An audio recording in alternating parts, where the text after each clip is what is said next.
Hello viewers, welcome to our channel. నేను మీ చరణ్ పరిమి. హైడ్రాకి హైకోర్టు బ్రేక్ వేసిందా? హైడ్రాకి చివాటులు పెట్టిన హైకోర్టు.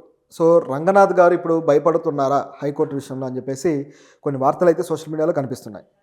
సో దీంట్లో కొంత నిజం ఉంది, కొంత అబద్ధం కూడా ఉంది. అది ఏంటంటే హైకోర్టు ఈ హైడ్రా యాక్టివిటీస్ విషయంలో కొన్ని వ్యాఖ్యలు అయితే చేసింది. నిజానికి హైడ్రా చేస్తుంది చాలా మంచి పని. ప్రతి చోట కూడా చెరువులను కాపాడే ఉద్దేశంతో, నాలాలను కాపాడే ఉద్దేశంతో ఇది చేస్తుంది. అయితే దీనివల్ల ఏంటి ఉపయోగం అనే ప్రశ్న కూడా రావచ్చు. నిజానికి వర్షాలు పడితే హైదరాబాద్ ఎందుకయ్యా సగం మునిగిపోతుంది అంటే కేవలం ఇలాంటి అక్రమ కట్టడాల వల్లే. వాటర్ ఉండాల్సిన చోట్లో ఉండకుండా, వెళ్ళాల్సిన చోటుకు వెళ్లకుండా అవన్నీ కూడా రోడ్ల మీదకి వచ్చేసి ఆ రోడ్ల మీద ట్రాఫిక్ జాములు, అదేవిధంగా రకరకాల ఇబ్బందులు, ఇళ్లలోకి వెళ్ళిపోయి ఆ ఇల్లు కూడా ధ్వంసమైపోవడాలు, ఈ తరహా అనేకం జరుగుతూ వస్తున్నాయి. పైగా డ్రైనేజీ వ్యవస్థ దీనివల్ల వాటర్ ఫ్లో ఎక్కువ అవటం వల్ల ప్రతిసారి డ్రైనేజ్ వ్యవస్థ ఎక్కడో ఒక చోట ఫెయిల్ అవ్వడము, మళ్ళీ ఆ ఏరియా అంతా పాడైపోవడము.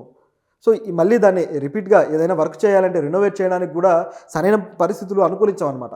ఇటువంటి పరిస్థితి మామూలుగా చూసుకుంటే సిటీలో విపరీతంగా ఉంది. దీన్ని బ్రేక్ చేయడం కోసమే ఇప్పుడు హైడ్రా వచ్చింది. అంటే సిటీని రక్షించుకోవాలి అనేది ఇప్పుడు హైడ్రా కాన్సెప్ట్. సిటీలో దాదాపు 1,00,000 ఇళ్ళు ఉన్నాయట ఇది ఈ రకంగా కట్టినవి. అంటే చెరువులు, కుంటలు, నాలాలు ఇవన్నీ ఆక్రమించుకొని కట్టినవి 1,00,000 ఇళ్ళు. 1,00,000 ఇళ్ళు అంటే సాధారణమైన విషయం కాదు. ఇంటికి 4 మెంబర్స్ని వేసుకున్నా సరే ఎంతమంది ఉంటారో మీరు చూడండి. సో ఇంతమందిని అంటే రోడ్డును పడేసినట్టు అవుతుంది. అయితే ఇందులో అధిక భాగం కొన్ని కాలనీస్ ఉన్నాయి. సో ఆ 1,00,000లో కాలనీస్ కూడా ఉంటాయి కాబట్టి వాటిని ఈ ప్రభుత్వాలు టచ్ చేసే అవకాశం అయితే లేదు. ఎందుకంటే సామాన్య ప్రజానీకం వాళ్ళకు మళ్ళీ ఎక్కడ ఇల్లు ఇస్తారు, మళ్ళీ ఎక్కడ వాళ్ళకి డబుల్ బెడ్రూమ్ కేటాయిస్తారా, ఇప్పుడు చాలా తలనొప్పులు ఉంటాయి. పైగా వాళ్ళు అక్కడ ఎంతో కాలంగా జీవిస్తూ ఉండగా అది కేవలం చెరువులు ఆక్రమించుకోవడం అంటే ఇప్పటి సంగతి కాదు. అది గత 30-40 ఏళ్ళుగా జరుగుతున్న ప్రాసెస్. అది సిటీలో చాలా స్లమ్స్ ఉన్నాయి. ఆ ఏరియాలన్నీ కూడా అక్కడ డౌన్ ఏరియాలు ఏవైతే ఉన్నాయో ఇవన్నీ కూడా ఆ చెరువులే. సో ఒక్కసారిగా కాలనీలు ఖాళీ చేసే పరిస్థితి అయితే ఉండదు. నిజానికి వీటికి మొదటి నుంచి పర్మిషన్లు ఇచ్చిన వాళ్ళది తప్పు. ఇప్పటికిప్పుడు చర్యలు తీసుకోవాలంటే కొన్ని విషయాల్లో తీసుకోగలరు, కొన్ని విషయాల్లో తీసుకోలేరు. అయితే ఇప్పుడు ఈ చర్యలు తీసుకుంటున్న దాంట్లో కూడా సుప్రీంకోర్టు అయితే కొన్ని మొట్టికాయలు వేసింది. ఎందుకు సుప్రీంకోర్టు మొట్టికాయలు వేసిందంటే ముఖ్యంగా వీళ్ళు ఇప్పుడు నోటీసులు ఇస్తూ ఉన్నారు. సో అంటే ఏ ప్రాంతాల్లో అయితే వీళ్ళు గుర్తించారో బఫరింగ్ జోన్లో ఉన్నవి, అలాగే సో ఆ FTL ఆ జోన్లో ఉన్నవి, వీటికి వీళ్ళు ఇస్తూ వస్తున్నారనమాట. అయితే దీనివల్ల వీళ్ళు నోటీసులు ఇవ్వడము, మీరు కూల్చేయమండి అని చెప్పడము. సో వాళ్ళు కూల్చేస్తే పర్వాలేదు, లేదంటే హైడ్రా యాక్షన్ తీసుకుని కూల్చేయడం జరుగుతుంది. అయితే ఇప్పుడు ఏమైపోయిందంటే దుర్గం చెరువుకు సంబంధించి ఒక వివాదం చెలరేగుతుంది. దుర్గం చెరువు పరిధిలో ఉన్న కొన్ని ప్రాంతాలు అవి కూడా ఇదే విధంగా ఆ చెరువును ఆక్రమించి కట్టినవే. అమర్ కోఆపరేటివ్ సొసైటీ కావచ్చు, అదేవిధంగా కావూరి హిల్స్ కావచ్చు, ఇటువైపు ఇనార్బిట్ మాల్ కావచ్చు, ఇవన్నీ కూడా దుర్గం చెరువు పరిధిలోకి వచ్చేవే అనమాట. ఆ ట్యాంక్ ఏదైతే పరిధి ఉంటుందో దాంట్లోకి వస్తాయి. మరి ఇక్కడ కొన్ని ఇళ్ళకే నోటీసులు ఇచ్చారు వీళ్ళు. కావూరు హిల్స్లో అయితే కొన్ని ఇళ్ళకి మాత్రమే నోటీసులు ఇచ్చారు, మిగతా వాటికి మీరు ఎందుకు ఇవ్వలేదు అని చెప్పేసి కోర్టు ప్రశ్నించింది. మీరు పక్షపాతంతో వ్యవహరిస్తున్నారు, కేవలం కొంతమందిని టార్గెట్ చేసి మీరు ఈ విధంగా చేస్తున్నారు. మీరు నిజంగా నిజాయితీగా పనిచేస్తే ఇనార్బిట్ మాల్కి ఎందుకు నోటీస్ ఇవ్వలేదు, రహేజా టవర్స్ సో దీనికి ఎందుకు నోటీసులు ఇవ్వలేదని అడిగారు. లాజిక్ కరెక్టే కదా, ఇనార్బిట్ మాల్కి నోటీసులు ఇవ్వాల్సి ఉంది, ఎందుకంటే అది కూడా దుర్గం చెరువు పరిధిలోనే ఉంటుంది. అదేవిధంగా రహేజా టవర్స్కి నోటీసులు ఇవ్వాల్సి ఉంటుంది. సో వీటికి ఇవ్వకుండా అంటే చాలా పెద్ద బడాబాబులు, సో వీళ్ళు ప్రభుత్వాలకు అనుకూలంగా ఉండేవాళ్ళు, వీళ్ళకి మాత్రం మీరు నోటీసులు ఇవ్వరు, కేవలం కొంతమంది మీద మాత్రం దృష్టి పెట్టి నోటీసులు ఇస్తారా అని చెప్పి చూస్తే దీంట్లో ఒక లాజిక్ కనిపించింది అనమాట. సో ఈ వ్యాఖ్యలు చేసింది కూడా ఎవరు అంటే జస్టిస్ విజయసేన్ రెడ్డి. సో ఈయన ఈ వ్యాఖ్యలు చేశారు. సో ఇక్కడ ఉన్న లాజిక్ ఏంటంటే ఎక్కువగా వీళ్ళు కూల్చేసిన బిల్డింగ్స్ ఏవైతే ఉన్నాయో అపార్ట్మెంట్స్ ఇవి బీఆర్ఎస్ నాయకులకు చెందినవి. అది ఇక్కడ ఉన్న ట్విస్ట్. ఒకటి బీఆర్ఎస్ నాయకులు, లేకపోతే బీఆర్ఎస్కి సపోర్టర్స్. అది రాజకీయాల్లో ఉండి కావచ్చు, బయట ఉండి కావచ్చు. ఇప్పుడు నాగార్జున గారి ఎన్కన్వెన్షన్ కూల్చడానికి కూడా ఇదే కారణం అని చెప్పేసి వార్త. చూస్తూ ఉంటే అదే నిజం అనిపిస్తుంది. ఎందుకంటే గతంలో నాగార్జున గారు కేసీఆర్కి ఎంత దగ్గరగా ఉన్నారు అనేది అందరూ చూసిందే. ఆ సవినాకర్ శిష్యులు కేసీఆర్ కొద్దిగా రెచ్చిపోయిన తర్వాత మళ్ళీ వాళ్ళకి ఎక్కడో అనుబంధం వర్కౌట్ అయిపోయింది, తర్వాత అంత బాగానే ఉంది. ఆ తర్వాత దీన్ని కూల్చేశారు ఇప్పుడు. ఎందుకంటే ప్రభుత్వం కాంగ్రెస్ వచ్చింది కాబట్టి, సో వీళ్ళకి ఆయన అనుకూలం కాదు కాబట్టి కూల్చారన్న వాదన కూడా వచ్చింది. సరే, హైడ్రాకి అయితే కొన్ని రకాల అనుమతులు ఇవ్వడంతో హైడ్రా తన పనులు చేసుకుంటూ పోతుంది. అయితే దీని విషయంలో మీరు పక్షపాతంతో ఉన్నారని చెప్పేసి హైడ్రాకి ఈ హైకోర్టు మొట్టికాయలు వేయడం అనేది ప్రజలు అయితే మాత్రం ఒక యాంగిల్లో చూస్తున్నారు. మంచి పనులు చేస్తుంటే ఎందుకు ఇట్లా అంటారు అన్నట్లుగా. కానీ ఇక్కడ పక్షపాతం ఉన్నప్పుడు ప్రశ్నించాల్సిందే.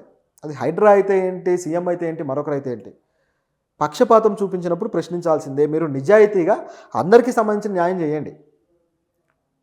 ప్రతి ఒక్కరు ఇప్పుడు కాంగ్రెస్ పార్టీ నాయకుల బిల్డింగ్స్ని కూడా కూల్చగొట్టాల్సిన అవసరం ఉంది. ఎందుకంటే వాళ్ళవి కూడా ఆ పరిధిలో కొన్ని ఉన్నాయి. ప్రతి ఒక్కరివి యాక్షన్ తీసుకోవాల్సిందే, ఎవరిని వదిలేది లేదు. సో ఆ విధంగా ఉంటేనే ప్రజలకు న్యాయం చేసినట్టు.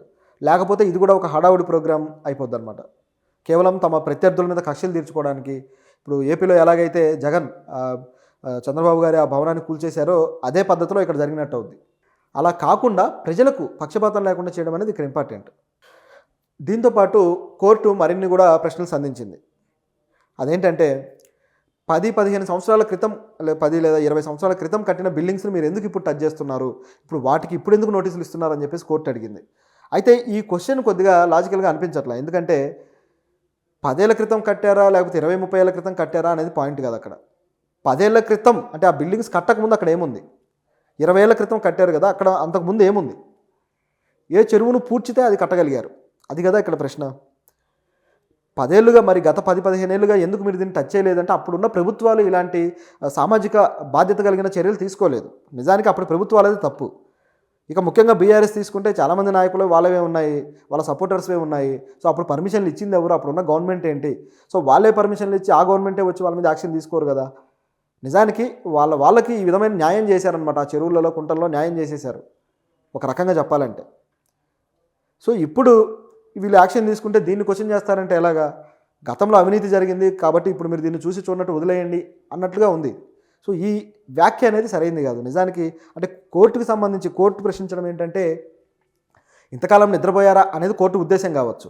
కానీ ఇంతకాలం ఉన్న ప్రభుత్వాలు నిద్రపోయాయి, గత ప్రభుత్వాలు. కానీ ఈ ప్రభుత్వం మీద విమర్శ పనిచేయదు. కాబట్టి ఈ ప్రభుత్వం చేస్తున్న దాన్ని అప్రిషియేట్ చేయాల్సిందే. కనీసం ఇప్పటికన్నా మేల్కొన్నారు. అవినీతి ఇంకా ముందుకెళ్లకుండా ఆపడానికి ఒక చర్య అయితే, ఒక అడ్డుకట్ట అయితే వేయగలుగుతున్నారు. కాబట్టి ఈ ప్రభుత్వాన్ని అప్రిషియేట్ చేయాలి. దీంతోపాటు మరో ప్రశ్న కూడా ఉంది. నిజానికి ఈ టాపిక్ మీద నేను గతంలో మాట్లాడినప్పుడు ఆ ప్రశ్న కూడా రైజ్ చేశాను. ఏంటంటే అధికారులు ఎవరైతే వీటికి పర్మిషన్లు ఇచ్చారో, అక్కడ అపార్ట్మెంట్స్కి పర్మిషన్లు ఇచ్చిన వాళ్ళు, అదేవిధంగా అక్కడ వాటర్కి, అలాగే అక్కడ విద్యుత్ కనెక్షన్లు ఇచ్చిన వాళ్ళు, ఇట్లా ఏవేవైతే డిపార్ట్మెంట్స్ ఉన్నారో వీళ్ళందరి మీద యాక్షన్లు తీసుకోవాలి కదా అని చెప్పేసి కోర్టు ప్రశ్నించింది. ఒక్క అధికారి మీద కూడా యాక్షన్ లేదు. ఎన్కన్వెన్షన్కి పర్మిషన్ ఇచ్చిన అధికారి ఎవరి సంతకంతో అది స్టార్ట్ అయింది? ఆ అధికారి మీద యాక్షన్ తీసుకోవాలి కదా. సో ఇలాంటివి అనేకం ఉన్నాయి. నిజానికి వాళ్ళ మీద యాక్షన్ తీసుకుంటే ముందు అవినీతి అధికారులు కంట్రోల్ అవుతారు, అప్పుడు ఇలాంటివి జరగకుండా ఉంటాయి.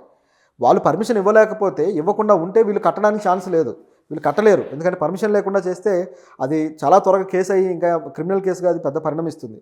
ఇప్పుడు కేవలం బిల్డింగ్ కొట్టేసి వదిలేస్తున్నారు, కానీ కేసు రూపంలో వెళ్ళినప్పుడు అది ఇంకా వేరే డేంజర్గా పరిణమిస్తుంది.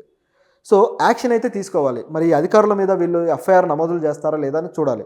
ఇప్పుడు హైడ్రా కొత్తగా ఎఫ్ఐఆర్ నమోదు చేయడానికి ఒక అథారిటీ అయితే సంపాదించింది. అదేవిధంగా హైడ్రా కార్యాలయాలు కూడా, ఒక పోలీస్ స్టేషన్ల లాంటి కార్యాలయాలు వస్తూ ఉన్నాయి. కాబట్టి ఇందులో ఈ అధికారుల మీద యాక్షన్ తీసుకోవడానికి వీళ్ళు ఆశిస్తే ఫిర్యాదులు వస్తే మరి హైడ్రా సరిగ్గా పనిచేస్తుందా లేదా చూడాలి. ఇది మాత్రం బిగ్ క్వశ్చనే. దీంతోపాటు మరొక అంశం కూడా ఉంది. దీంట్లో మరి బీఆర్ఎస్ నాయకులవే కూల్చేస్తున్నారా అనే క్వశ్చన్ ఒకటి వచ్చింది కదా. కోర్టు అయితే ఆ క్వశ్చన్ రైజ్ చేసింది. మరి ఇది ఎంతవరకు నిజమంటే కొంతవరకు నిజమనే అనిపిస్తుంది. ఎందుకంటే ఇప్పుడు రఘునందన్ రావు గారు కూడా బీజేపీ ఎంపీ, ఆయన కూడా ఈ నాగార్జునది కూల్చేసినప్పుడు బాగా సంబరపడ్డారు. మీరు చేసిన అవినీతి మాకు తెలుసు అని చెప్పేసి ఆయన కూడా గట్టిగా మాట్లాడారు. దాంతోపాటు మరోవైపు ఓవైసీకి సంబంధించిన కాలేజీ కూల్చేస్తారన్నప్పుడు కూడా అన్నీ కూల్చాల్సిందే అని చెప్పేసి ఆయన అన్నాడు. సో దీన్ని బట్టి చూస్తే గతంలో కూల్చినవి కూడా బీఆర్ఎస్ నాయకులవే కాబట్టి ఇది తిరిగి బీఆర్ఎస్ మొత్తం కొలాప్స్ చేయడానికే ఇది పనిచేస్తుంది అన్నట్టుగా కనబడుతూ ఉంది. సో దాంట్లో బీజేపీ నిజానికైతే కాంగ్రెస్ పార్టీని ఎప్పుడు పొగిడే పని పెట్టుకోదు. ఎందుకంటే కాంగ్రెస్ ఏర్పాటు చేసిన ఈ హైడ్రాని బీజేపీ ఇంత బాగా అప్రిషియేట్ చేస్తుంది. బీజేపీ నాయకులు అంటే ఇది వాళ్ళ స్ట్రాటజీనే కాదు, రాజకీయంగా వాళ్ళకి ఇది రివర్స్ అయ్యే అంశమే. ఎందుకంటే బీజేపీ ఉన్న రాష్ట్రాల్లో ఇలాంటివి జరగట్లేదు, కానీ ఇక్కడ జరుగుతుంది కాంగ్రెస్ ఉన్న రాష్ట్రంలో. సో కాంగ్రెస్ మంచి పరిపాలన చేస్తుందని బీజేపీ నాయకులే వాళ్ళకు ఒక అక్నాలెడ్జ్మెంట్ ఇచ్చినట్టు అవుతుంది. మరి ఇటువంటి మాటలు బీజేపీ నాయకులు వాడారు అంటే వాళ్ళ స్ట్రాటజీ వేరే విధంగా కనిపిస్తుంది అన్నమాట. ఏ విధంగా అంటే రఘునందన్ రావు గారు అన్న మాటలు బట్టి చూస్తే బీఆర్ఎస్ నాయకుల మీద ఫోకస్ చేసి బీఆర్ఎస్ నాయకుల బిల్డింగ్స్ కావచ్చు, బీఆర్ఎస్ అనుకూలంగా ఉన్న వాళ్ళకి ఫైనాన్షియల్గా ఎవరైతే సపోర్ట్ చేసుకుంటూ వస్తారో అలాంటి వ్యక్తులు, బిల్డర్స్ కావచ్చు, అలాగే బాగా డబ్బున్న వాళ్ళు, వీళ్ళని కంట్రోల్ చేసి వీళ్ళ బిల్డింగ్స్ని ఈ విధంగా చేస్తే బీఆర్ఎస్కి గ్రౌండ్ లెవెల్లో పవర్ తగ్గిపోతుంది, బీఆర్ఎస్కి సపోర్టర్స్ ఇది తగ్గిపోతుంది అనే ఒక యాంగిల్ అనేది ఇక్కడ కనబడుతుంది. సో బీఆర్ఎస్ని ఎంత వీక్ చేస్తే బీజేపీకి అంత లాభం. దీన్ని దృష్టిలో పెట్టుకునే ఈ విధంగా రఘునందన్ రావు గారు అన్నారేమో అనిపిస్తుంది. ఎందుకంటే లేకపోతే విడిగా బీజేపీ అసలు కాంగ్రెస్ని ఏ అంశంలోనూ మెచ్చుకునే పరిస్థితే ఉండదు. ఇప్పుడు డైరెక్ట్గా మెచ్చుకోకపోయినా ఒక విధమైన అక్నాలెడ్జ్మెంటే ఇది. రేపు సెంట్రల్ గవర్నమెంట్ ఏదైనా కాంగ్రెస్ని ప్రశ్నించినప్పుడు కూడా ఇలాంటి వాదన అయితే తీసుకురావచ్చు. మా ప్రభుత్వాలు చేసిన పనిని మీ నాయకులే మెచ్చుకున్నారు, మీ సెంట్రల్ మినిస్టర్లే మెచ్చుకున్నారు అని చెప్పేసి కూడా వాదించడానికి అవకాశం ఉన్నంత స్కోప్ ఇక్కడ ఇచ్చారనమాట బీజేపీ నాయకులు. నిజానికి ఇది ఈ విధమైన చర్చగా బయట జరగట్లేదు, కానీ వాస్తవాన్ని గమనించి చూస్తే మాత్రం ఈ రెండు పార్టీలు కలిసి బీఆర్ఎస్ పతనానికి స్కెచ్ గీస్తున్నాయేమో అన్నట్లుగా కనిపిస్తుంది ఈ హైడ్రా తోటి. అంటే ఇది మొదటి స్టెప్, ఇంకా రకరకాల స్టెప్పులు ఉన్నాయనుకోండి. బీజేపీ అయితే ఆ కవితను అరెస్ట్ చేయడం కావచ్చు, ఇప్పటిదాకా బెయిల్ రాకుండా చేయడం కావచ్చు, ఇప్పుడు కొద్దిగా లోపాయకారి ఒప్పందాలతోటి ఏదో రకంగా బెయిల్ అయితే సంపాదించుకున్నారు. సో బెయిల్ వచ్చింది. సో తర్వాత మళ్ళీ వేరే యాక్షన్ అయితే తీసుకుంటారు. అలా ఏం వదలరు. ఎందుకంటే ఒకటి కాకపోతే ఒకటి ఏది దొరికితే దాన్ని పట్టుకుంటారు. ఆ విధంగా బుక్ చేయడానికైతే బీజేపీ సిద్ధంగానే ఉంది. కాకపోతే ఈ విషయంలో మాత్రం ఈ రెండు ఒకటవడం అనేది కొందరికి ఆశ్చర్యం కలిగించవచ్చు. అసలు స్కెచ్ బీఆర్ఎస్, వీళ్ళ పతనమే ఇక్కడ కనిపిస్తూ ఉన్న ఒక యాంగిల్. అయితే ఈ కోర్టు ప్రశ్నలు కూడా సో బీఆర్ఎస్ నాయకులవి మాత్రమే మీరు కూల్చాలనుకుంటున్నారా, సో వాళ్ళకు సంబంధించిన వాళ్ళకు మాత్రమే నోటీసులు ఎందుకు ఇస్తున్నారు, మిగతా అందరికీ ఎందుకు ఇవ్వట్లేదు అనే ప్రశ్న ఇక్కడ జెన్యూన్ క్వశ్చన్లా కనబడుతుంది. జెన్యూన్గా వీళ్ళు అడిగి సో ప్రభుత్వం యొక్క పక్షపాతాన్ని బయటపెట్టినట్టు అయింది. దీనికి రేవంత్ రెడ్డి గారు ఇప్పుడు స్పందించాల్సిన అవసరం ఉంది. ఆయన నా సోదరులవి నా బంధువులైనా కొట్టేయండి అని చెప్పొచ్చు. ఇప్పుడు ఆయన సోదరుడిది కూడా మాదాపూర్లో దుర్గం చెరువు పరిధిలోకి వచ్చే బిల్డింగు తిరుపతి రెడ్డి గారిది. సో ఆయనది కూడా ఉంది. ఆయన కూడా అదే అన్నారు, నా బిల్డింగ్ని కొట్టేసుకోవచ్చు మీరు కావాలంటే ఆ పరిధిలోకి కానీ వస్తే అని చెప్పేసి ఆయన కూడా వ్యాఖ్యానించారు. అయితే తన సొంత వ్యక్తుల విషయంలో రేవంత్ రెడ్డి గారి నిర్ణయాలు బాగానే ఉన్నా బయట మాత్రం ఎందుకు ఇలాంటి ఒక అక్కసుతో కూడిన నిర్ణయాలు జరుగుతున్నాయా అనే డౌట్ అయితే వస్తుంది. లేకపోతే సొంత వ్యక్తులే కొడుతున్నాం కాబట్టి మిగతా వాళ్ళ ఎవరు ఆపేది లేదు, సో నేను సమన్యాయం పాటిస్తున్నాను అని చెప్పుకుంటూనే కొద్దిగా అటువైపు వేరే వైపు మొగ్గు చూపుతున్నారా అనే ప్రశ్నలు కూడా వస్తున్నాయన్నమాట. ఈ కోర్టు ప్రశ్నలు అయితే ఇవి సామాన్యులకి ఈ డౌట్లు రాకపోవచ్చు, కానీ కోర్టుకు అయితే వచ్చాయి. అలాగే మనం ఆలోచించిన దాన్ని బట్టి కూడా చూస్తే కొంతవరకు ఈ పొలిటికల్ స్ట్రాటజీ అనేది నిజమే అనిపిస్తుంది, ఈ రెండు పార్టీల స్ట్రాటజీలు కూడా. సో దీనికి రేవంత్ రెడ్డి గారు సమాధానం చెప్పకపోతే మాత్రం ఆయన ఇక ఇబ్బందులు ఎదుర్కోక తప్పదు. మరి రంగనాథ్ గారు భయపడుతున్నారా దీని విషయంలో అని గమనించి చూస్తే రంగనాథ్ గారు ఇప్పటిదాకా అయితే ఆయన ఎక్కడా వెనక్కి తగ్గలేదు. ఇప్పుడు కోర్టు చివాట్లతోటి మాత్రం ఆయన కొద్దిగా దెబ్బే. ఎందుకంటే ఈ నోటీసుల విషయంలో ఇప్పుడు ఎంతమందికి నోటీసులు ఇచ్చారనేది ఆయనే ఇవ్వాల్సి ఉంటుంది ఆయన అథారిటీతోటి. సో మరి కొంతమందికి నోటీసులు ఇవ్వడానికి ఇప్పుడు ఆయనకు ఒత్తిడి పెరుగుతుంది. ఆ ప్రాంతంలో మిగతా వాళ్ళు ఉన్నారు కదా, ఇప్పుడు ఇన్నార్బిట్ మాల్కి నోటీస్ ఇవ్వాలి, ఇస్తాడా లేదా, ఇస్తే అది జెన్యూన్గా ఉన్నట్టు, ఇవ్వకపోతే లేనట్టు. లేకపోతే వీళ్ళు మ్యాప్ ఏమన్నా మార్చేసి ఇన్నార్బిట్ మాల్ ఆ పరిధిలో లేదు అని చెప్తారా, ఇలాంటి డౌట్లు కూడా వస్తున్నాయి. ఒకవేళ అలా చెప్పాలంటే ఇన్నార్బిట్ మాల్ తోటి ప్రభుత్వానికి ఏమైనా ఉంటుందా అంటే వాళ్ళిద్దరి మధ్య ఇంటర్నల్గా. సో ఇవి క్వశ్చన్స్ అనమాట. సో మరి ఇన్నార్బిట్ మాల్ తోటి ఒకవేళ ఒప్పందాలు చేసుకుంటే అది వేరే రూట్లోకి వెళ్ళిపోతుంది అనుకోండి. సో ఇక హైడ్రా యాక్టివిటీస్ని కూడా ప్రభుత్వం లేదా ప్రజలు నమ్మే పరిస్థితి ఉండదు. ఈ ప్రభుత్వం హైడ్రాను ఉపయోగించి చేసే పనులు ఖచ్చితంగా ఇన్నార్బిట్ మాల్ కావచ్చు, అదేవిధంగా రహేజా టవర్స్ కావచ్చు, వీటికి నోటీసులు ఇస్తేనే ఇప్పుడు రంగనాథ్ గారి క్రెడిబిలిటీ కూడా నిలబడుతుంది. లేకపోతే మాత్రం ఆయన ప్రభుత్వానికి దన్నుగా అంటే ప్రభుత్వం చేసే చర్యలకి ఆయన ఊతంగా ఉండి నడిపించినట్టు అవుతుంది.